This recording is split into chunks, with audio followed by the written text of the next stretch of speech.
परलोक संवारा, सो परत दुख पावई, सिर धुनि धुनि पछताए, काल ही कर्म ही ईश्वर ही मिथ्या दोष लगाए।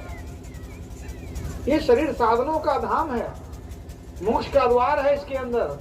फिर भी अगर अपना परलोक कोई नहीं बनाया, मोक्ष के लिए प्रयास नहीं किया, वो परलोक में पछताएगा, सिर धुन धुन के रोता रह जाएगा, जन्म जन्म पछताना पड़ेगा।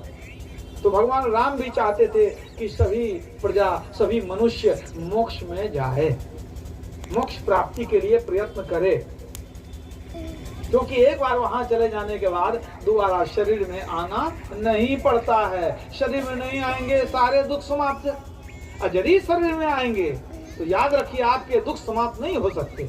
शरीर में आएंगे मतलब जन्म लेंगे, तो क्या जन्म लेने में रोना नहीं पड़ेगा? जो जन्म लेते हैं वो रोते हैं, और जो जन्म लेंगे क्या वो मरेंगे नहीं? अगर मरेंगे तो फिर से रोएंगे, मरना कोई नहीं चाहते हैं। तो जन्म मरण रूपी दुख से छूटने के लिए यही मोक्ष पद है। इसी के लिए भगवान श्री कृष्ण ने गीता में क्या कहा?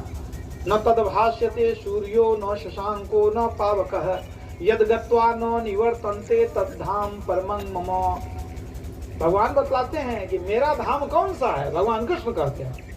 अगर आज किसी से आप पूछ लीजिए कि भगवान कृष्ण का स्थान कौन सा है, तो कोई कहेंगे वृंदावन, कोई कहेंगे गोकुल, कोई कहेंगे मथुरा, कोई कहेंगे द्वारिका।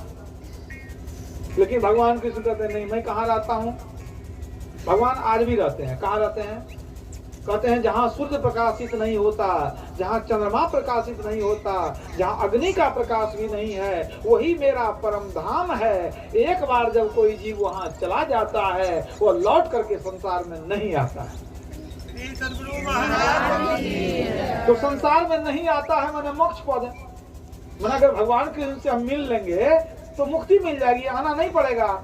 अब आप विचार कीजिए कि भगवान, हम लोग सोचते हैं कि भगवान रहते हैं द्वारिका में या वृंदावन में या मथुरा में या गोकुल में।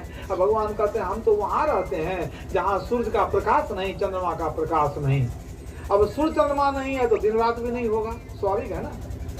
जहाँ सूर्य भी नहीं, ऐसा कौन सा जगह है धरती पर? कोई सा जगह है जहाँ सूर्य भी नहीं हो, चंद्रमा का प्रकाश नहीं हो, अग्नि का प्रकाश भी नहीं हो? ऐसा जगह मिलना मुश्किल है। मतलब वही है मोक्ष पद, परम धाम, जहाँ आज भी भगवान कृष्ण विराजमान है, आज भी वहाँ भगवान राम विराजमान है, क्योंकि वही परमात्मा है।